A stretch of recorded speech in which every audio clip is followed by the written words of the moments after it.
Welcome back to another YouTube video, guys. Today I'll be bringing you another book review. Today's book that we will be reviewing is the Elon Musk Biography by Ashlee Vance. My older brother got it for me for my birthday alongside Stephen Covey's The 7 Habits of Highly Effective People. So once you finish this video, go check that one out. I'll leave the link in the description below so you guys can see that. If the title didn't give it away already, it's obviously about Elon Musk. The guy is always on Twitter, just tweeting away about cryptocurrency, about memes. The CEO of Tesla, CEO of SpaceX. It's really the before and after of Elon Musk, of how he got so big and yeah, how he stayed there, to be fair. The book was initially released in 2015 by Ashlee Vance, who is a journalist from South Africa.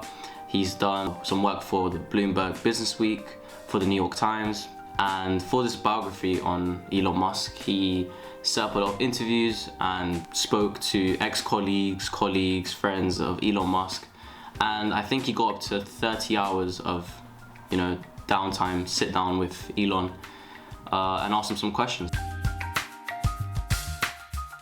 So fast forward from South Africa, then moving to Canada, then moving to US. He started his first company with his brother Kimball Musk in 1995 called Zip2. Zip2 is a website that allows you to find businesses and the location of these businesses. The book describes it as the kind of Google meets Yelp kind of thing. So that was his first company. So Zip2 was bought by a bigger company named Compaq, and I believe Elon Musk got around 20 million for that, and with that money he poured it into his next company, which was X. And X is a online banking system where you can, I think, send money via email to people. So it's like the first, I think it's one of the first online banks, also to be protected by the Federal Reserve. So, official tissue stuff. In 2000, it formed with another online banking company named Continuity, and they formed and made PayPal. And you guys all know PayPal is still up and running today, and it's a very successful company at that. And then in 2002 he made SpaceX, which is a private space company which specializes in rockets, space, launching, all of that, rockets. I don't know. Then in 2003 he was the main initial investor in Tesla, which is the electric car company. But yeah, it's pretty much been SpaceX and Tesla up until now. And there's also other companies like the solar company and a bunch of other ones or subsidiary little companies that Elon Musk has. So yeah, he's come a long way. And that's what this book really touches on. It touches on the process and journey of all those different companies, what it was like, the board members, the good times, the bad times. There's two big things that stuck out to me. One, that people don't really like Elon. Well, at least that he can be a bit of a douche sometimes. Some say he has an ego thing, especially with his companies getting a bit more popular, like more media attention with SpaceX, a bit and with Tesla, and he would like to take credit for everything. And this started to annoy some employees, because the employees were the ones that in the factory putting in all these long hours. I'm not saying he didn't, but they were the ones that are always hands-on. And then they felt like being snubbed by Elon. He's out here talking to the media people, saying that, oh yeah, I did this, I'm the guy behind that, when it's not entirely true. It actually says here that Musk also hired a documentary crew to follow him around for a while. This audacious gesture really grated on the people toiling away in the SpaceX factory. They felt like Musk's ego had gotten the best of him, and he was presenting SpaceX as the conqueror of the aerospace industry when the company had yet to launch successfully. And it goes on to actually say the treatment of staff was not good for long stretches of this era, said one engineer. So in the really early days, Elon Musk is out here giving it the big I am when they haven't even launched the rocket yet. And it just annoys some of the employees, understandably, to be fair. Another reason why Elon is not nice is because he fired his assistant. So yeah, he fired his assistant, Mary Brown, just because he could do her job. He told her, hey, you should go on vacation, and if I can do your job, then I guess I won't need you anymore. But supposedly Elon only did this because she had asked for a raise, and he was kind of just testing out, like, do I really need her? Well, this is actually what Elon said. It says here, as Musk recalled, I told her, look, I think you're very valuable. Maybe that compensation is right. You need to take 2 weeks vacation, and I'm going to assess whether that's true or not. Before this came up, I'd offered her multiple all expenses paid vacations. I really wanted her to take a vacation. Then he goes on to say, when she got back, my conclusion was just that the relationship was not going to work anymore. 12 years is a good run for any job. She'll do a great job for someone. So yeah, he was just, he was like, you know what, I don't need you anymore. And then supposedly he got another colleagues of his assistant to do his schedules for like the next day and whatnot. He's crazy, yeah. The guy is a douche, to put it nicely. But what really surprised me was early in the book, Mary Brown, the assistant, was described as being an integral part of Elon's life in terms of his day-to-day work. And she was on top of everything, scheduling, who talks to him that day, where he needs to go. And she's described as being the Pepper Potts to Tony Stark from Iron Man. I think it's incredibly overpriced. I need it. Buy it, store it. Here it says, Mary Brown became Musk's loyal assistant, establishing a real-life version of the relationship between Iron Man's Tony Stark and Pepper Potts. She would emerge as the only bridge between Musk and all of his interests and was an invaluable asset to the company's employees.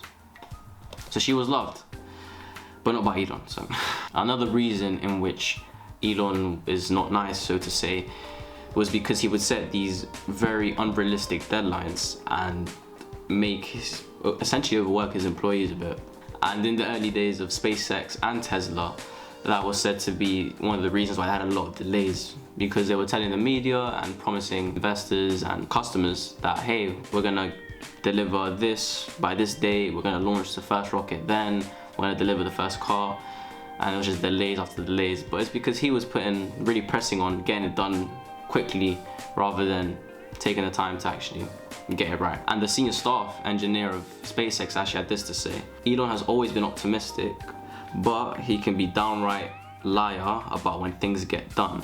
He'll pick the most aggressive time schedule imaginable, assuming everything goes right, and then he accelerates it by assuming that everyone can work harder. Yeah, I think Elon thinks everyone's like him, but not everyone's like him. On that point of Elon not treating employees too well, there's a particular story in the book about an employee who missed a day of work to visit the birth of his son. And through email, Elon actually fired him. He fired him because of it. And this is what Elon Musk said through that email, according to the employee: there is no excuse. I am extremely disappointed.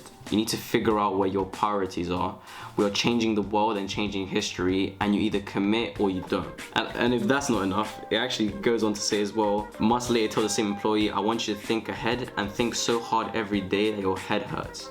I want your head to hurt every night when you go to bed. The CEO is just threatening his employee. Okay, well, he missed a day of work, but he went to go see the birth of his son. I think that's a fair excuse. It's not even an excuse, it's a really valid reason to miss work, but according not to Elon Musk. From reading the book, I think the only explanation or my thought over why he's like this to his employees is because he had it quite rough growing up.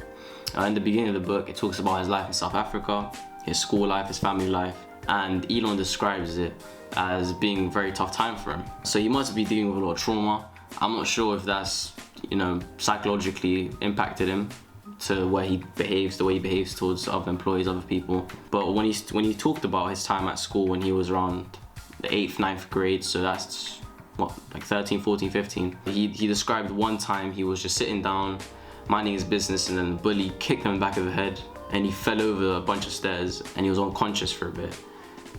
That's quite an experience for someone quite young. It's actually really dangerous. These kids are evil. I mean, jeez. And also, those same bullies, they beat up his friend to make him stop hanging out with Elon Musk. When speaking about his childhood, Elon Musk actually says that's what made growing up difficult. For a number of years, there was no respite. You get chased around by gangs at school who try to beat I'm gonna swear on YouTube, so I'll say the heck out of me. And then I'd come home and it would just be awful there as well. It was just non-stop horrible. And Elon Musk also talks about having a tough time at home as well, so not only in school. So imagine going to school having a tough time and coming home and having a tough time, which was in large part due to his father. And his father treated him, his brothers, and his mum poorly, according to him. And that can have a big effect, a long-lasting effect on a child, especially at that age. Here on page 37, Elon Musk says, he's an odd duck. It would certainly be accurate to say that I did not have a good childhood. It may sound good. It was not absent of good, but it was not a happy childhood. It was like misery. He's good at making life miserable, that's for sure. He can take any situation, no matter how good it is, and make it bad. He is not a happy man. I also thought maybe it's because he suffers from Asperger's. that could explain why he finds it difficult to understand other people, especially their point of view. Let's say this employee has, like the employee that had to go witness the birth of his son, so he missed a day off work. Elon Musk is thinking like, wow, when I employed you, you really wanted to work here. We have some big aspirations, some big goals, try to launch rockets into space. So he's thinking, for him, this is the most important thing. But obviously for this guy, it's his family. But he can't understand that. And maybe it's because of the Asperger's, and maybe that kind of goes into why he treats a lot of people the way he does treat them. Because I lack understanding, but I could be wrong. In large part, yeah, they say he's a douchebag, but they also say that all the companies wouldn't have been what they are without him. This book has actually shown that Elon knows how to get the most out of his employees, which is what you want, you know, maximize productivity, especially in his companies that were growing really quickly. We're in very tough sectors, you know, space and the car industry. And here it says, on page 233, he doesn't say you have to do this by Friday at 2 p.m. He says, I need the impossible done by Friday at 2 p.m. Can you do it? Then when you say yes, you're not working hard because he told you to. You're working hard for yourself. It's a distinction you can feel. You have signed up to do your own work. So that right there is really putting the employee accountable. And it's almost like the employee has agreed to doing that, not the manager has forced you, has given you an order. So that's a pretty cool way in dealing with people. The senior director of finance of Tesla at the time, Ryan Popple, actually said, he gave a speech saying we would work on Saturdays and Sundays and sleep on the desks until it got done. Someone pushed back from the table and argued that everyone had been working so hard just to get the car done, and they were ready for a break to see their families. Elon said, I will tell those people they will get to see their families a lot when we go bankrupt. I was like, wow, but I got it. I'd come out of a military culture and you just have to make your objective happen. So around here, it was 2007. And I think Tesla were trying to get the first roadster produced and sent to customers. And they were having a very difficult time with the car. And it's a mentality like that just goes to show how dedicated Elon is. Yeah, in ways his employees are thinking like, this guy is crazy. Like, can this guy give us a break? And it may feel like a lot, but I think at the same time, they really respect his dedication, his hard work, and how determined he is. Things got a bit tougher for Tesla and SpaceX around 2008, especially surrounding the financial crash in the United States. And his companies were suffering a lot. They were investing a lot of money, not producing a lot of results. You know, the failed launches, having problems with the car. And also, he was having some personal problems. He was going through a divorce, and his ex-spouse was seeing a lot of stuff on the media, so it was taking a toll on him. So yeah, despite all that, Elon Musk still managed to plow through. And yeah, not a lot of people can say got through the financial crash or through a difficult time in a startup company. And he had 2 startup companies. So one of Musk's friends and investor into SpaceX and Tesla, he said, Elon has the ability to work harder and endure more stress than anyone I've ever met. What he went through in 2008 would have broken anyone else. He didn't just survive, he kept working and stayed focused. That ability to stay focused in the midst of a crisis stands as one of Musk's main advantages over other executives and competitors. Most people are under that sort of pressure free. If their decisions go bad, Elon gets hyper-rational. He's still able to make very clear long-term decisions. The harder it gets, the better he gets. Anyone who saw what he went through firsthand came away with more respect for the guy. I've just never seen anything like his ability to take pain. Respect to Elon Musk. I always see interviews and Elon Musk is always talking about, yeah, his goal is to get people on Mars. He wants to have it on Mars. He wants to get people into space. When you had that third failure in a row, did you think, I need to pack this in? Never. Why not? I don't ever give up. I mean, I'd have to be dead or completely incapacitated. One employee said his vision is so clear, he almost hypnotizes you. He gives you the crazy eye and it's like, yes, we can get to Mars. That's a really cool thing, that the employees see the same vision as the CEO, as the head of the company. So it's like this collective union of, yeah, like we can make things happen even if they seem impossible. So I think it's fair to say that some employees have had their bad experiences with Musk, but others have had some good ones. That just sums up Musk. He's a bit of a mixed bag. He's respected, he can be nice, well, I mean, he can be mean, but then he can be someone who leads by example, someone who really shows up as well, even though he has a bit of ego. That's Elon for you. Another person who actually respected Musk quite a bit was Robert Downey Jr., the guy who played Iron Man, which I found sick because People like to compare Elon Musk as like the real world Iron Man, the non-fictional Iron Man. So Robert Downey Jr. actually went on a tour of SpaceX factory in 2007, just when the Iron Man film was starting to be filmed. And here it says both Musk and Stark were the type of men, according to Downey, who had seized an idea to live by and something to dedicate themselves to, and were not going to waste a moment. And Robert Downey Jr. just was impressed with Elon so much that he asked the director of Iron Man to put one of the Tesla Roadsters in Tony's workshop in the film, which I think I missed. I'm actually gonna go watch it back and see if I can find it. And yeah, he says here they became contemporaries. Elon was someone Tony probably hung out with and partied with. I think it's fair to say if Robert Downey Jr. is saying, yeah, this guy is like Tony Stark, or he probably hung out with Tony Stark, then Elon Musk is probably the real life Tony Stark. Yeah, Tony Stark was also a douchebag as well, to be fair. You know, the question I get asked most often is, Tony, how do you go to the bathroom in the suit? Just like that.